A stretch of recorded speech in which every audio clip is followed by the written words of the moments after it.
Look, I have been monitoring species across 17 sectors for 300 cycles. I have witnessed empires collapse, civilizations burn, and entire planets turn to glass. But nothing, and I mean absolutely nothing, prepared me for what the humans call the Horus Heresy. My name is Velkris, Senior Intelligence Analyst for the Terra Collective. My superiors assigned me to observe this new species that had been tearing across the galaxy like a plasma storm on overdrive. Just keep an eye on them, they said. See if they pose a threat, they said. Ha, if only they knew. The humans had this leader, right? They called him the Emperor. No first name, no designation, just the Emperor. The arrogance alone should have warned us. This being, this impossibly powerful psyker, who may or may not have been immortal, had spent thousands of years orchestrating humanity's rise. He created 20 superhuman generals, his Primarchs, each one a living weapon, capable of conquering entire star systems. 20 genetically engineered demigods. 20. Most species cannot even create one stable augmented soldier without catastrophic mutations. The humans, they made 20 perfect specimens, and gave each one an army of similarly enhanced warriors called Space Marines. I remember the day my monitoring station picked up the first anomalies. We were tracking the 63rd Expedition Fleet, led by the Primarch they called Horus Lupercal, the Warmaster, the Emperor's favorite son, the most brilliant military commander humanity had ever produced. This individual had conquered more worlds in a decade than the Terra Collective had colonized in 3 centuries. The fleet stopped at a planet called Davin. Routine compliance action, or so the Imperial records indicated, but something went wrong, horribly, catastrophically wrong. Velkris, are you seeing this energy signature? My assistant Prin pulled up the sensor data. The readings made no sense. Warp anomalies, psychic distortions, reality itself seemed to be bending around that moon. That cannot be right, I muttered, recalibrating our instruments for the 4th time. Those power levels would require tapping into dimensional rifts. The humans call it the warp, Prin said, scrolling through intercepted communications. Their method of faster-than-light travel. They navigate through literal hell to cross the stars. Of course they do. Why would humans use normal safe FTL like every other sane species? No, they had to punch holes into a nightmare dimension, filled with predatory entities, and surf the tides of insanity between destinations. The fact that this method worked at all defied every principle of safe astrogation. But I digress. Horus emerged from Davin changed. Our long-range scans detected physiological alterations, massive psychic corruption, something ancient and malevolent wearing his face like a mask. He began speaking of a new order, of ancient gods who promised power beyond measure, of overthrowing the Emperor's tyranny. Tyranny. I actually laughed when I heard that intercepted transmission. The Emperor united Terra from warring techno-barbarian kingdoms, conquered the solar system, and launched humanity into a galactic crusade that reclaimed thousands of worlds in 2 centuries. That is not tyranny. That is the most successful expansion campaign in galactic history. Prin gave me that look. You know the one? That concerned look that says your analyst might be getting too emotionally invested in their subject matter. But here is where it gets truly insane. Isstvan did not just turn traitor. He convinced half of his brother Primarchs to join him. The Warmaster corrupted his own siblings, turning genetically perfect beings into champions of entities that existed beyond normal space-time. These were not mindless beasts or simple criminals. These were tactical geniuses, strategic masterminds, individuals who had led campaigns across hundreds of worlds. The 4th Legion, the Iron Warriors, bitter, brilliant siege experts, turned traitor. The 3rd Legion, the Emperor's children, perfectionists, artists of war, corrupted by excess. The 8th Legion, the Night Lords, terror troops who already towed the line of acceptable conduct, embraced damnation, and so on. Half of the Emperor's mightiest forces, corrupted in what the humans measured as mere years. Our collective has politicians who spend longer deciding what color to paint their offices the truly terrifying part. The Imperium did not shatter immediately, despite betrayal from within, despite half their military turning against them, despite reality-eating entities supporting the rebellion. The loyal forces fought back, and they fought hard. I monitored the Isstvan 3 massacre, Horus deciding to purge his own legions of remaining Loyalists, ordered an orbital bombardment. He virus-bombed his own troops. Trillions of organisms died in seconds as life-eater weapons scoured the planet. The atmosphere ignited. The oceans boiled. Any sane military force would have collapsed. The Loyalist survivors, they kept fighting. For weeks, trapped in a literal hell world, outnumbered, abandoned, knowing they were going to die, they kept fighting. Why? Prin asked. Watching the battle feeds we had intercepted, they cannot win. They cannot escape. Why continue? I did not have an answer. The Tarakan military doctrine included 17 acceptable conditions for honorable surrender. Every single one applied to those Loyalists. But humans, it seemed, operated on different principles. Captain Gaviel Loken, a hero of the Lunar Wolves Legion, led resistance forces through the ruins. When cornered by overwhelming numbers, did he surrender? No. He killed 47 enhanced traitor Marines before finally falling. Not captured. Not surrendered. Killed while still swinging his blade. The galaxy was about to burn, and these humans, these insane, resilient, impossible humans, were going to tear themselves apart in the most spectacular civil war I had ever witnessed. And something told me I had not seen anything yet. You want to know the moment I realized humanity was either the most dangerous species in the galaxy or the most doomed?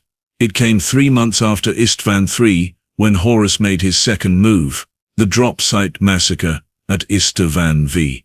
I still have nightmares about the intelligence reports.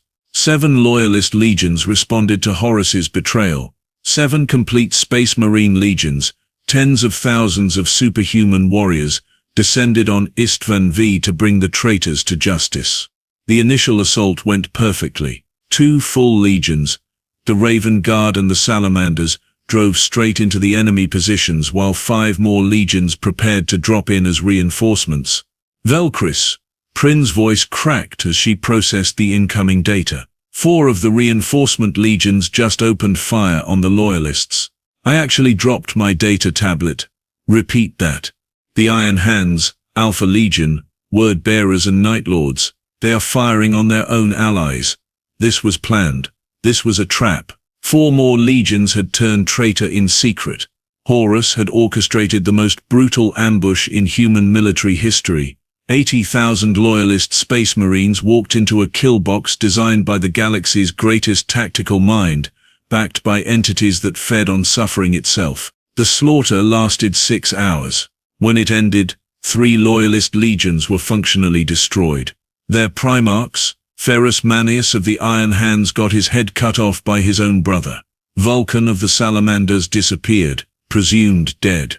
Corax of the Raven Guard escaped with barely 10% of his forces. Any normal species would have surrendered. The Tarakan Collective has a military protocol called the Threshold of Inevitable Defeat. When casualties exceed 47% and strategic objectives become unattainable, you surrender to preserve what remains.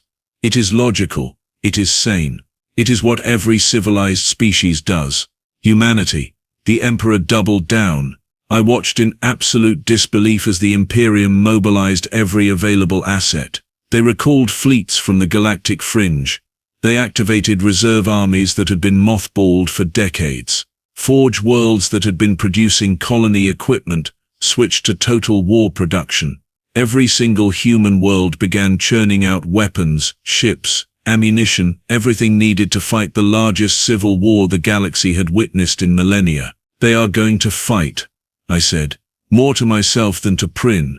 Even with half their military turned traitor, even with reality-warping monsters backing the rebels, even with their empire splitting in half, they are actually going to fight. Perhaps they have no choice, Prin suggested. Surrender might mean extinction. She was not wrong. The traitor forces were not taking prisoners anymore. Entire sectors fell to the warfleet Horus assembled. Planets that refused to bend the knee got virus bombed, their populations sacrificed to fuel dark rituals. The warp itself seemed to be bleeding into reality wherever the traitors went. But the Loyalists gave as good as they got. Better, even. Rogel Dawn, Primarch of the Imperial Fists, fortified Terra itself. He turned humanity's homeworld into the most defended location in the galaxy. When I saw the schematics our spy satellites captured, I actually had to sit down. Orbital defense platforms. Ground-based macro cannons. Void shields that could withstand sustained bombardment from entire fleets. Millions of troops. This individual had looked at the birthplace of his species and said, "Not enough defenses," then proceeded to build fortifications that made our best military installations look like civilian housing. Robout Gilliman, the Ultramarines Primarch, nearly got murdered by one of his traitor brothers but survived. And this absolute maniac, while recovering from wounds that would have killed anyone else, reorganized 500 worlds into a functional mini-empire called Ultramar, just to ensure the Imperium would survive even if Terra fell. The White Scars, a legion that specialized in lightning-fast attacks, spent years fighting a guerrilla campaign behind enemy lines, bleeding the traitor forces with hit-and-run strikes that defied every principle of conventional warfare. Then came the siege of Terra itself. 7 years after Isstvan III, Horus finally brought his full military might to humanity's homeworld. The battle lasted 55 days. 55 days of non-stop warfare, across an entire planet. Billions died. Continents burned. The Imperial Palace, a structure so vast it covered most of the Himalayan mountain range, became a fortress that held against demonic legions, traitor space marines, corrupted titans that stood taller than our largest buildings, everything the forces of rebellion could throw at it. Why have they not surrendered? Prin asked on day 43, watching another district of Terra get reduced to rubble. Because they are humans, I said quietly. Surrendering would make sense. The end came when the Emperor himself confronted Horus aboard the traitor's flagship. Father versus favored son, the most powerful psyker in human history against a demigod, empowered by 4 malevolent entities that existed beyond normal physics. The fight destroyed most of the ship. When it ended, Horus lay dead, obliterated so thoroughly his soul ceased to exist. The Emperor, mortally wounded, placed upon a life support throne, where he would spend the next 10,000 years, barely alive, psychically guiding humanity through the warp, preventing reality itself from tearing apart. The Imperium won. Barely. At catastrophic cost. But they won. I filed my final report to the Tarakan Collective 5 days after the siege ended. My conclusion: humanity represents a first contact scenario requiring extreme caution. This species responds to existential threats not with surrender or negotiation, but with escalating commitment and acceptable casualty rates that exceed any known civilization's tolerance.